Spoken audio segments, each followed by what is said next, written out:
On the morning of 6 September 1995, Punjab was about to witness an event that would reshape the conversations around human rights in India. 3 decades later, it came back to haunt Indians.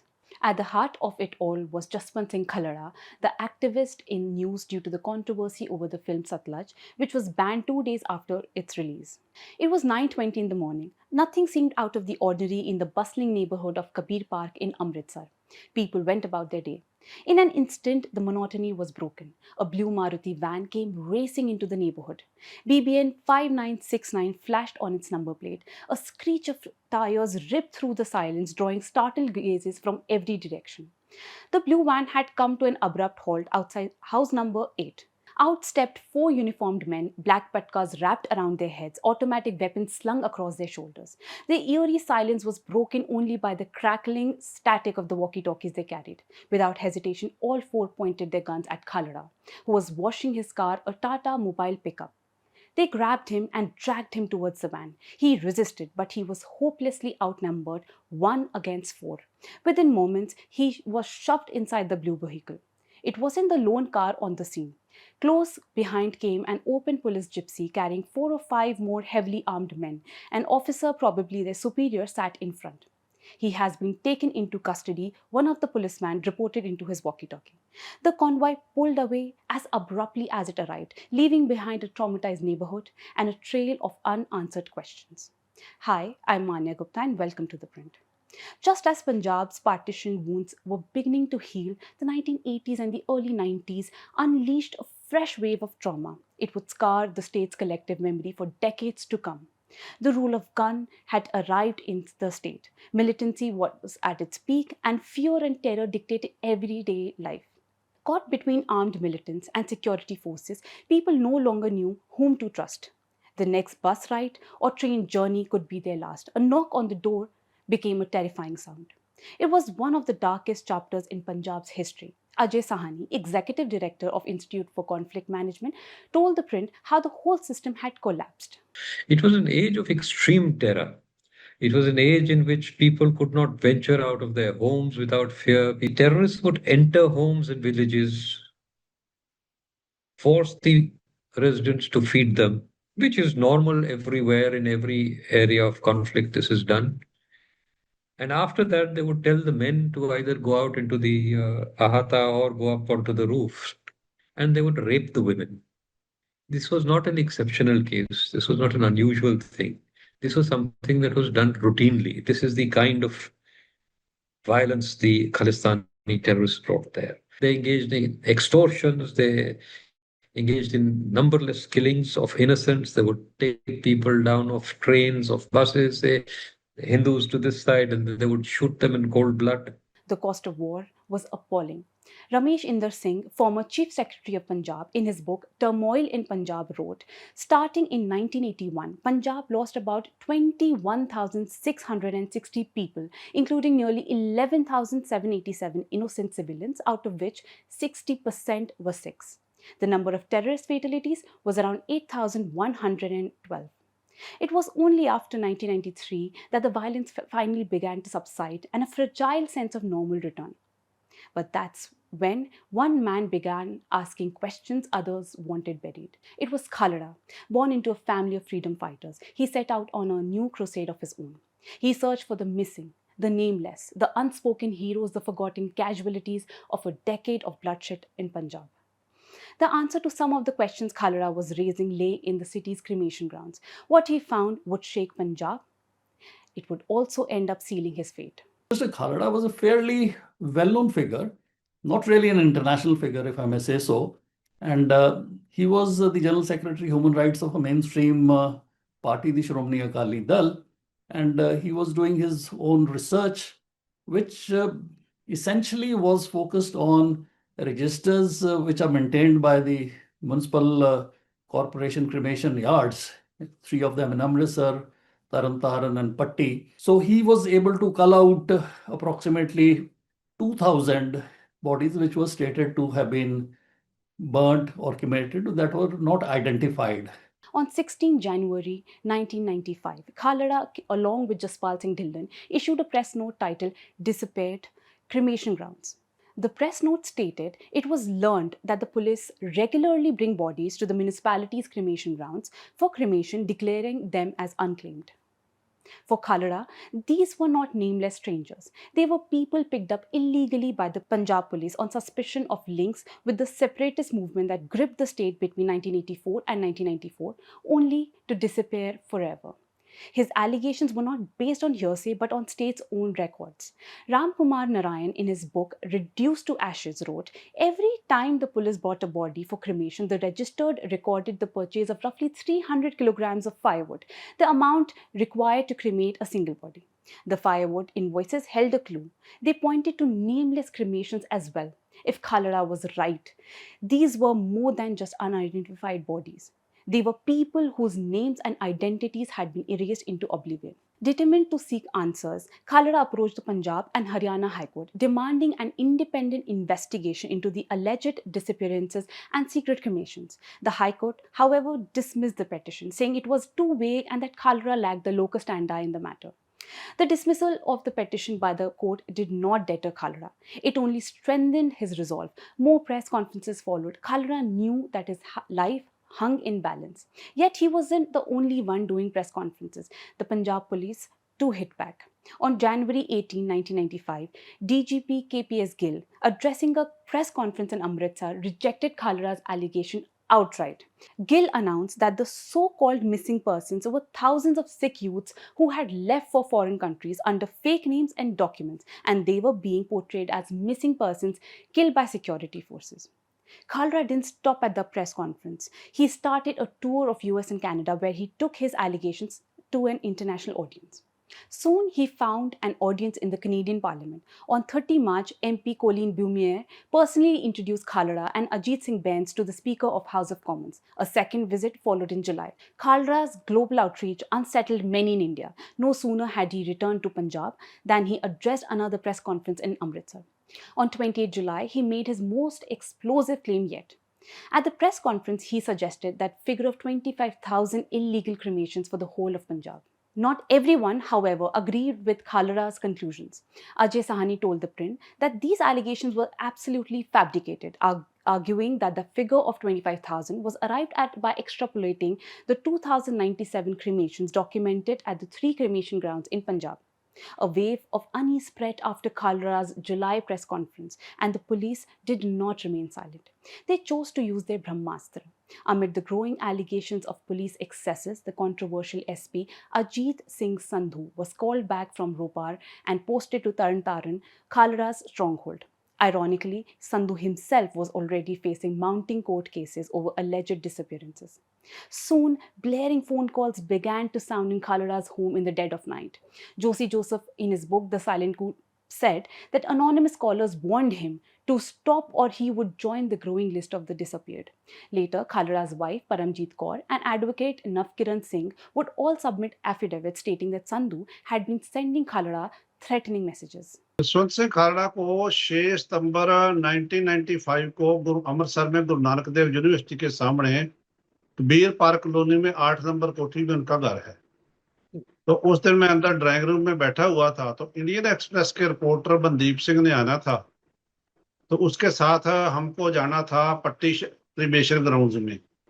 तो इसके मैं अंदर बैठा अखबार देख रहा था, अखबार हल्ला गुल्ला हुआ, तो मैं बाहर निकल कर देखा तो जसवंत सिंह खालड़ा के घर के सामने, जहां वो अपनी टाटा मोबाइल पिकअप धो रहे थे, उसके सामने आकर एक वैन रुकी और स्काई ब्लू वैन थी DNB 5969। उसके पीछे एक जिप्सी थी वाइट, जिसमें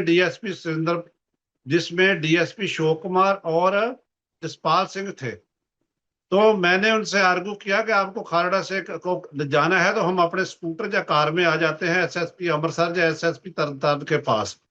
तो उन्होंने गन पॉइंट पर उसको उठाया और वेन में फेंक दिया और मुझे धक्का देकर वहां फेंक गए। About 150 meters away at house number 36, Kabir Park, was the residence of Kripal Singh Randhawa, deputy chairman of Punjab Human Rights Organization. Seeing the two cars speed past his house, Rajiv Singh recalled that Randhawa shouted, "Where are you taking Khalra?" The words mingled with the cloud of dust left behind by the cars. It was the last time Khalra would be seen. There was little time to lose. Rajiv Singh immediately called Paramjit Kaur, who rushed from Guru Nanak Dev University where she worked as a librarian. Together, they headed straight to Islamabad police station, the local police station of the area, to report the abduction. For 2 days, the police refused to act. When they finally filed the complaint on the third day, they wrote, Khalistanis dressed in Punjab police uniforms had abducted Khalra. The complaint read. And that's when Rajiv Singh told The Print that they decided to approach the Supreme Court of India. Paramjit Kaur wasted no time. On the advice of advocate Ravinder Singh Sodhi, she took the fight straight to the Supreme Court, filing a habeas corpus petition. It left no room for speculation. The affidavit, as reproduced in Supreme Court judgment 15 November 1995, stated the petitioner firmly believes that her husband has been picked up at the instance of Ajit Singh Sandhu, SSP, Taran Police District, who has on various occasions been threatening the petitioner's husband with dire consequences. But she didn't stop there and went to meet Gurucharan Singh Tora, president of Shrimoni Gurudwara Prabandhak Committee. Realizing the urgency of the situation, Tora immediately sent a telegram to Supreme Court Justice Kuldeep Singh. It was 11 September, 5 days after the abduction, when Justice Kuldeep Singh took the matters in hand and clubbed Tora's telegram with Paramjit Kaur's habeas corpus petition. The court issued notices to Punjab government officials and directed them to produce Khalra, dead or alive. They had 1 week. And then came the denials. Affidavit after affidavit poured from the police. Each struck a common tone. Neither was Khalra wanted in any case, nor was he arrested. A week passed with the police stonewalling every effort. Then weeks blurred into months. On 15 November, more than 2 months after Khalra's disappearance, the Supreme Court handed the investigation to the CBI. But the agency's mandate went beyond tracing Khalra. It was also tasked with probing the illegal cremations the activist has exposed in January 1995. It didn't take long before the world's gaze turned to Punjab. On 7 September, Amnesty International issued an urgent action titled Fear of Disappearance, Fear of Torture. It recorded a chilling threat made by a Punjab police officer. It was easy to make one more disappear. Khalra's abduction was no longer a missing persons case. It had become an international human rights concern. Soon, it came knocking at the doors of the White House. In a letter to Congressman Gary Condit, dated 15 November, President Bill Clinton said he was concerned by reports about Khalra. The US Embassy in New Delhi has already made inquiries into these allegations, and Ambassador Weisner has raised the issue within high-ranking Indian officials. He added, the US Congress too stepped in. On October 19, several members of the US House Representatives wrote to Prime Minister P.V. Narasimha Rao, referring to Khalra's allegations that 25,000 young Sikh men had been tortured, murdered, and later declared unidentified by the Punjab police. The letter read, Mr. Prime Minister, we call upon your government to release Mr. Khalra immediately. If India is a democratic country, it must end those gross violations of human rights. Only then can democracy truly begin to flower. All hopes was not lost. Almost a year after Khalra's disappearance, the CBI finally broke months of official silence. On 22 July 1996, it submitted its first interim report.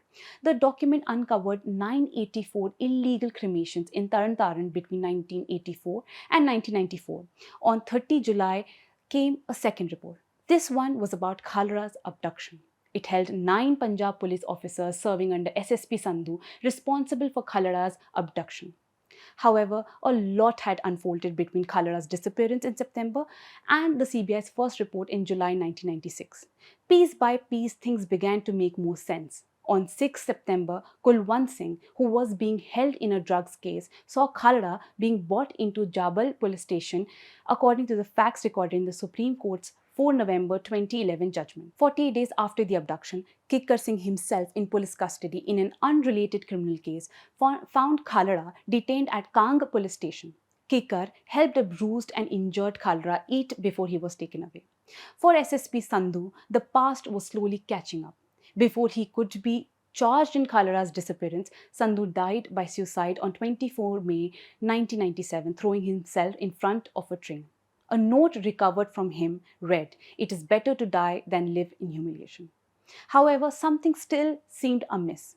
Rajwinder Singh Bains, counsel for Khalra, told The Print that the CBI had found the evidence only for abduction, illegal detention, and torture, for which it had filed a charge sheet against 9 police officers in 1998. One crucial piece, however, was still missing: the proof of murder.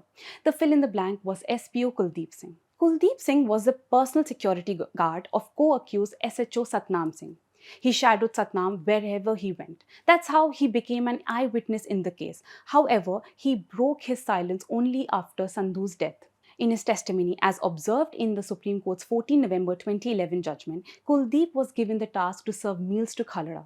4 or 5 days after Khalra was brought to Jabal police station, Kuldeep Singh recalled, SSP Sandhu arrived at Jabal police station with DSP Jaspal Singh and bodyguard Arvinder Singh in an unregistered Maruti car. Soon after, SHO Jasbir Singh, Head Constable Prithipal Singh arrived in another car. The officers entered the room where Khalra was being held and started beating him. One evening, Kuldeep said in his testimony, Satnam drove Khalra in a private Maruti car to SSP Sandhu's residence in Manawala village near Amritsar. There, Ram Narayan Kumar wrote in his book that Khalra was questioned by DGP KPS Gill and another senior police officer behind closed doors. Hours later, Satnam drove Khalra back to Jabal police station. Rajwinder Singh Bains, counsel for Khalra, told ThePrint, on the way back, Satnam Singh said to Khalra that if he had listened to Gill, he would have been saved, and so would he. On 28 October 1995, at 7 p.m., Jaspal Singh, Arvinder Pal Singh, Surinder Pal Singh, Jasbir Singh and Prithipal Singh came to Jabal police station. The officers began assaulting Khalra. Kuldeep was sent to fetch water. While outside, he heard 2 muffled gunshots. When he returned, Khalra was dead. His body, still bleeding, was placed in the boot of a vehicle. The convoy then drove to Harike, where the activist's body was dumped into the canal. With Khalra's body gone, the officers gathered at the Harike rest house, where Rajiv Singh told ThePrint that Sandhu joined them and Peter Scott was served. The final piece of the puzzle had fallen into place, but questions surrounding the unidentified remained unanswered. The battle over Punjab's secret cremations entered a new phase on 12 December 1996, and the Supreme Court referred the matter to the National Human Rights Commission. The commission took charge on 2nd January 1997, but the road ahead was anything but smooth, and both centre and the Punjab government challenged its powers. In January 1999, the commission narrowed the scope of its own inquiry from the larger question of Punjab's disappearance to the 2,097 bodies cremated by the police in districts of Amritsar, Taran and Majita. 2 commissions headed by Justice K.S. Bhalla and later Justice D.S. Bains were appointed to identify the dead. By 3rd April 2012, the commission had identified 1,513 of the 2,097 victims, while 532 remained unnamed. The NHRC awarded compensation of Rs 27.94 crore, Rs 2.5 lakh for each of the 194 custodial deaths, and Rs 1.75 lakh for the remaining identified victims. It was a bittersweet victory. For some families, their sons had finally been acknowledged. For many others, they remain unidentified. 16 years after Khalra was abducted from outside his home, the Supreme Court finally delivered its verdict. On 4th November 2011, it upheld the convictions of former DSP Jaspal Singh and police official Jasbir, Satnam, Surinder Pal and Prithipal, affirming that Khalra had been abducted, illegally detained, tortured and murdered, and his body dumped in Harike Canal in an attempt to erase the crime. 30 years since his abduction, Khalra has become a household name and his legacy memorialized in stone. He lives on through books and films alike. Schools bear his name, from Jaswant Singh Khalra Khalsa School in Brampton, Canada, to Jaswant Singh Khalra Elementary School in Fresno, California.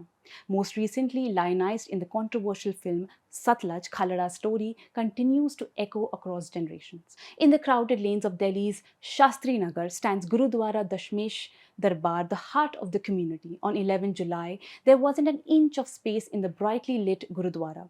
3 generations sat shoulder to shoulder, eyes locked onto the screen as Sutlaj was being screened. As the credits rolled, the Gurudwara secretary stepped forward carrying a framed photo of Khalra, and he said, everyone should keep a photo of Jaswant Singh Khalra in their homes and offices. Thank you, and keep watching ThePrint.